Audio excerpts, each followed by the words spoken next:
Welcome back dear, स्वागत है आपका स्वीट कॉम्बैट के अगले पार्ट में।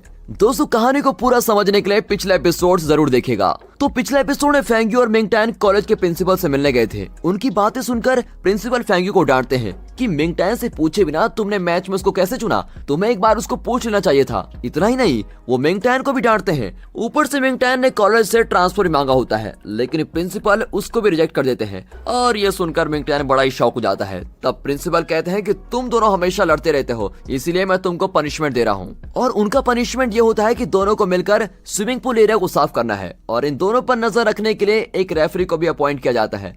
तुम चुपचाप क्लीनिंग करो, ये कहकर रेफरी आराम से कुर्सी पर बैठ जाती है। फिर दोनों मुंह बंद करके पूल को क्लीन करने लगते हैं।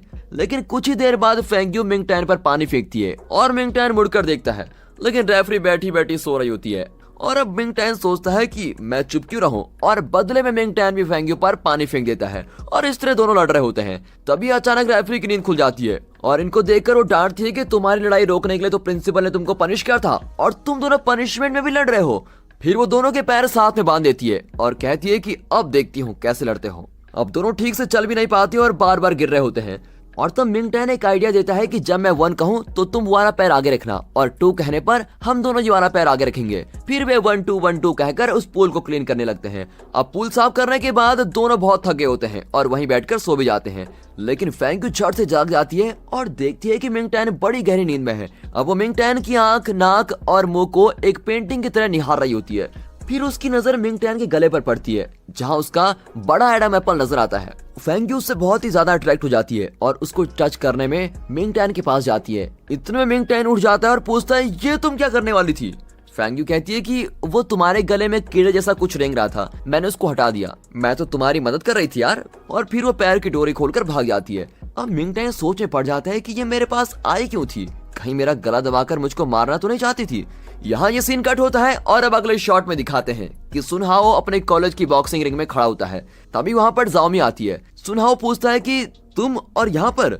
जाओमी कहती है कि उस दिन मुकाबले में मेरे ग्लव्स लूज थे, इसलिए मैं हार गई थी, लेकिन आज मैं मुकाबला जीत कर ही रहूंगी, वरना मुझको नींद नहीं आएगी। ओह, तो क्या उस दिन के बाद तुम बिल्कुल सोई नहीं? नहीं, ऐसी बात नहीं है, लेकिन मुझे नींद नहीं आती। वो सब छोड़ो, क्या तुम इस वक्त मुकाबले के लिए तैयार हो? ठीक है, ये कहकर सुनहाओ तैयार होने लगता है। अब जाओमी अपने ग्लव्स पहन लेती है कि अचानक उसका पेट दर्द शुरू हो जाता है और वो अपना पेट पकड़कर खड़ी रहती है। लेकिन सुनहाओ उसकी सिचुएशन को समझ लेता है और उसके पास जाकर कहता है, मुझे तुम्हारे साथ फाइट करने में डर लगता है। इस वक्त फाइट के लिए मैं मेंटली प्रिपेयर्ड नहीं हूँ, इसलिए मैं हार जाऊंगा। क्यों ना हम फिर कभी फाइट करें? ये सुनकर जाओमी बड़ी शॉक हो जाती है। लगता है वो पेट दर्द के बावजूद किसी तरह से आज फाइट करके सुनहाओ को हराने के मूड में थी। वो कहती है कि फाइट के लिए मेंटल प्रिपरेशन की कब से जरूरत पड़ने लगी, तुम झूठ मत बोलो और मेरे साथ फाइट करो। और उसके लाख मनाने पर भी सुनहाओ फाइट के लिए राजी नहीं होता। तो जाओमी उदास होती है कि आज जीतने का मौका अच्छा था, लेकिन वो भी हाथ से निकल गया। उसे अब भी शक होता है कि सुनहाओ किसी वजह से झूठ बोल रहा है। और तब सुनहाओ भागकर आता है और अपना बैग उसको पकड़ाकर कहता है कि तुम यहीं रुको, मैं अभी आया। ये कहकर वो दुकान से एक हॉट चॉकलेट खरीद कर लाता है जाओमी के, लेकिन कुछ समझ में नहीं आता। सुनहाओ कहता है कि इसको पी लो, तुम जरा बेहतर फील करोगी, और हाँ, ऐसे वक्त में तुमको ज्यादा स्ट्रेन नहीं लेना चाहिए। ये कहकर वो चला जाता है। अब जाओमी चौंक जाती है कि मेरी प्रॉब्लम इसको कैसे पता चली, ये तो बहुत ही अच्छा लड़का है यार। ये सोचकर वो हॉट चॉकलेट पीने लगती है। अब अगले शॉट में फेंग्यू को दिखाते हैं, जो मिंगटैन के ख्यालों में खोई भी है और बार बार उसके बारे में सोचती रहती है और सोचती है कि यार ये मुझको क्या हो गया है, मैं उसे इस तरह से एडमायर क्यों कर रही थी और न जाने मेरी हार्ट बीट इतनी तेज क्यों हो गई। अब उसके इन ख्यालों के बीच पीछे से एक आवाज आती है कि तुम उससे प्यार करने लगी हो। और फेंग्यू चौंक कर मुड़ती है तो वहाँ 2 लड़कियां कैजुअली बातें करती हुई जा रही होती है। अब फेंग्यू बड़ी कंफ्यूज होती है कि क्या मैं सचमुच उससे प्यार करने लगी हूँ। फिर मिंगटैन को दिखाते हैं, जो अपने भाई बहन के साथ एक बिल्डिंग के अंदर जाता है और तब बाहर जाते हुए एक लड़के को देखकर वो जरा चौंक जाता है और तेजी से अंदर जाता है। फिर कुछ ही देर बाद वे बाहर जाने वाले होते हैं कि अचानक वही लड़का उसके सामने आता है। इसे हम, हाँ, अकड़ू नाम सही रहेगा इसके लिए, ये बहुत ही सूट करेगा। तो वो अकड़ू मिंगटैन से कहता है, क्यों बेटा, तुमसे मिले हुए बहुत दिन हो गए हैं, तुमने मुझे बाहर जाते हुए देखना था ना, मैंने भी तुमको देखा था।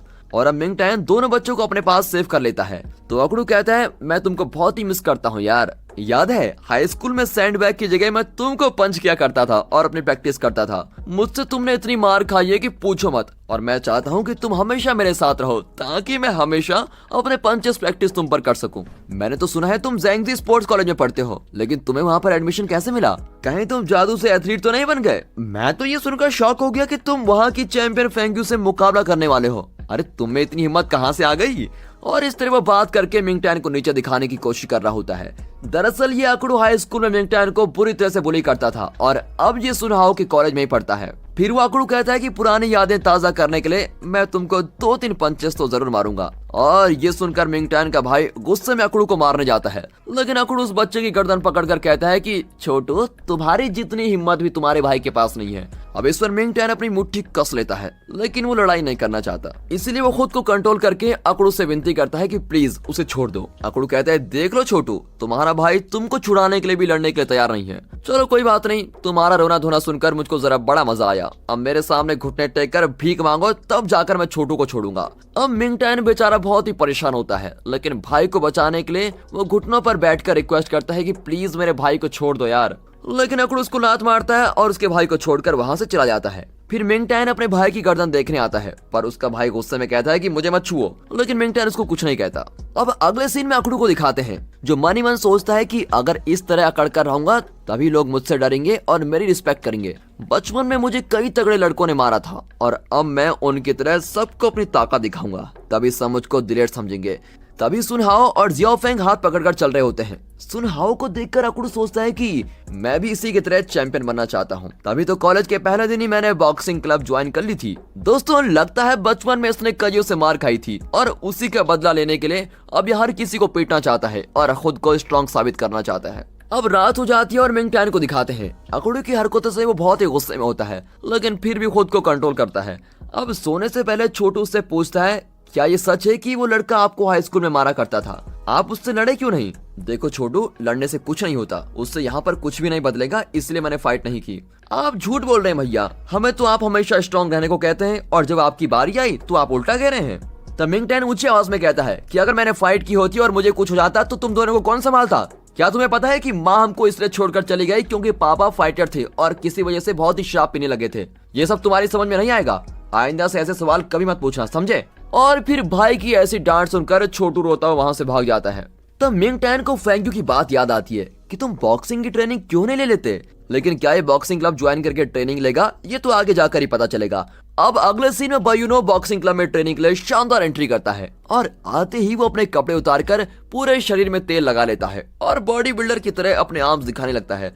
तभी अचानक वहाँ की सारी लड़कियां गायब हो जाती हैं। वो अपनी किस्मत को कोसता है कि मैं भी मिंग टैन की तरह एक लड़का हूँ यार, फिर उसकी जितनी रिस्पेक्ट मुझको क्यों नहीं मिलती। और ये सब सुनकर मिया उसके पास आती है और हंसकर कहती है कि बेटा ये स्पोर्ट्स कॉलेज है और यहाँ की सारी लड़कियां टैलेंटेड है। यहाँ की लड़कियां खुद इतने बड़े बड़े आर्म्स लेकर घूम रही हैं, इसलिए आर्म्स दिखाकर तुम उनको कभी भी इम्प्रेस नहीं कर पाओगे। लेकिन हाँ, मिंग टैन की बात तो कुछ और ही है, वो इस कॉलेज का पहला लड़का है। तो क्या मैं सेकंड हूँ? नहीं बेटा बायूनो, तुम सेकंड में नहीं हो, तुम्हारी एडमिशन लास्ट में हुई थी, इसलिए तुम हमेशा लास्ट ही रहोगे। ऊपर से मिंग टैन तो इतना इनोसेंट और अच्छा है कि यहाँ की सारी लड़कियां उसे प्रोटेक्ट करना चाहती हैं, इसीलिए वो हम सबको पसंद है। और सुनो, जाते जाते ये सारा तेल साफ करके जाना, समझे? तेल फ्री में नहीं मिलता कि जहाँ चाहे शरीर में लगा दिया, ये जगह बिल्कुल साफ करके जाना, समझे? और ये कहकर वो चली जाती है। बायूनो उसके पीछे जाने लगता है कि तभी तेल पर पैर रखता है और फिसल कर धड़ करके नीचे गिरता है। फिर एमएमए क्लब को दिखाते हैं, जो फेंग्यू का क्लब है। मिंग टैन भी वहाँ पर बैठा होता है, लगता है उसने भी क्लब ज्वाइन कर लिया है। तभी ट्रेनर बताते हैं कि एमएमए सबको सीखना चाहिए क्योंकि ये मिक्स्ड मार्शल आर्ट्स है। इस आर्ट में फेंग्यू एक एक्सपर्ट है और वो अब तुमको डेमो देगी। अब डेमो के लिए वो एक वॉलंटियर को बुलाते हैं, लेकिन सब एक दूसरे को देखने लगते हैं। इतने में बायूनो हाथ उठाता है और कहता है मैं फाइट करूंगा। अब वो फेंग्यू के पास आकर कहता है कि कॉलेज के पहले दिन मैं रेडी नहीं था, इसलिए तुम मुझको उठाकर पटक गई थी, लेकिन आज मैं ऐसा नहीं होने दूंगा। वो ऐसा कह रहा होता है कि फेंग्यू उसी वक्त उसे उठाकर धड़ से जमीन पर पटक देती है और दोबारा उसकी नाक कट जाती है। अब ट्रेनर किसी और को बुलाते हैं, लेकिन बायूनो कहता है कि सर, और किसी के बजाय मैं फिर से ट्राई करना चाहता हूँ। और ये ट्राई करने से तो रहा, ऊपर से लगातार फेंग्यू की मार खाता रहता है। फेंग्यू का डेमो देखकर मिंग टैन बड़ा ही आश्चर्य होता है और तालियां बजाने लगता है। अब मिया और जियाओमी बुक्स पढ़ रही होती है, दोनों रिसर्च कर रही होती हैं कि बातों बातों में किसी को कैसे कन्विंस करना है। वो दोनों मिंगटैन को बॉक्सिंग ट्रेनिंग और मैच के लिए कन्विंस करना चाहती है। इतने में मिंगटैन आता है और उसको देखकर मिया एकदम से उछलने लगती है, लेकिन ज़ाओमी उसको चुप कहकर कहती है कि अब उससे बात करना बेकार है, पहले बुक्स पढ़कर फिर उसको कन्विंस करेंगे। अब ये कहकर दोनों तेजी से भागने लगती है। मिंगटैन उनका पीछा करता है और आखिर उनको ब्लॉक कर लेता है। अब ये कहते हैं कि अरे वाह, तुम फाइट नहीं करते लेकिन बहुत तेज भाग लेते हो। और तब मिंगटैन उनको एक पेपर दिखाकर कहता है कि इसमें मेरी क्लासेस का टाइम है और उसके बाद मेरी पार्ट टाइम जॉब का टाइम लिखा हुआ है। इन दोनों के बाद जो भी टाइम बचेगा आप मुझे उस टाइम पर ट्रेनिंग दे सकते हैं। और ये सुनकर जो दोनों सीनियर्स बड़ी दंग रह जाती हैं कि तुम बोल क्या रहे हो। फिर मिंगटैन चला जाता है। अब इन दोनों में डिस्कशन होता है कि कहीं इसने पी तो नहीं रखी, तब ये ऐसी फालतू बातें कर रहा है, लगता है नशे में बड़बड़ा रहा था।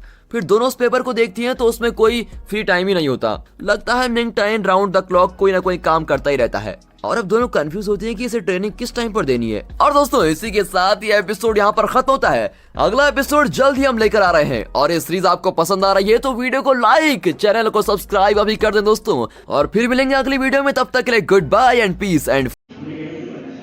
चैनल को लाइक करें, सब्सक्राइब करें, धन्यवाद। चैनल को लाइक करें, सब्सक्राइब करें, धन्यवाद।